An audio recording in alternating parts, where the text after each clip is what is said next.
Alain, propos d'un Normand. Maison close. Le jeu d'échecs n'a point changé. Les maisons publiques non plus. Ce qui fait bien voir que le progrès ne mord pas sur tout. Nous faisons rouler des trains électriques et nous raffinons sur l'égoïsme et l'altruisme. Cependant, il y a à Meaux et dans toutes les villes quelques rues des remparts où l'on trouve une maison close et, dans cette maison, un peuple barbare, aussi loin de nous que peuvent l'être les Polynésiens. Je veux dire loin de nos discours et de nos traités de morale, plus près de nous sans doute que nous ne voulons le croire. Là vivent des esclaves qui font un métier de bête. Là, on vous sert, pour de l'argent, des femmes parées, comme ailleurs on vous servirait des côtelettes. Vous supposez, âme naïve, que ces esclaves et ces marchands d'esclaves sont comme des prisonniers dans un souterrain, pensant toujours à la liberté, à l'amour, à la famille, à l'honneur, comme des damnés penseraient au paradis. Point du tout. Ils ont une espèce de vie humaine.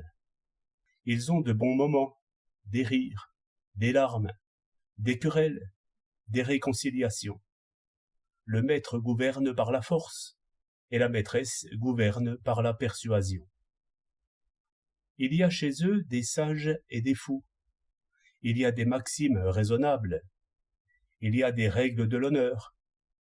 Il y a des offenses. Il y a des insultes.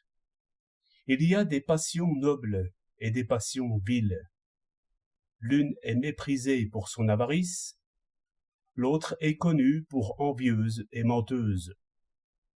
Une autre a trop de cœur et mourra d'amour, après avoir versé de vraies larmes. Mais, là comme ailleurs, les occupations quotidiennes endorment les passions. Le temps des loisirs se passe en bavardage. La vie est réglée comme dans un couvent.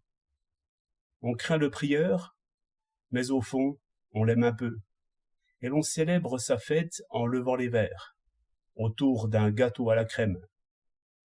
Alors, on oublie à la fois et le métier, qui est l'ordre, et les passions, qui sont le désordre, et l'on s'étourdit de discours qui ressemblent à tous les discours.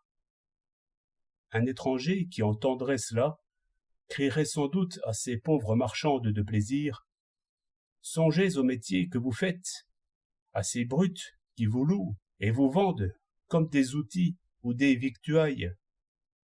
Jugez tout cela, brisez tout cela. Ensuite, vous lèverez vos verres. L'étranger ferait rire. Un étranger est toujours un peu ridicule parce qu'il invoque des raisons contre la coutume. Nous ririons d'un homme qui tomberait de la lune et voudrait peser notre politesse, notre justice, nos discours officiels, nos vertus, nos plaisirs et nos peines dans les balances de la raison. 16 janvier 1908.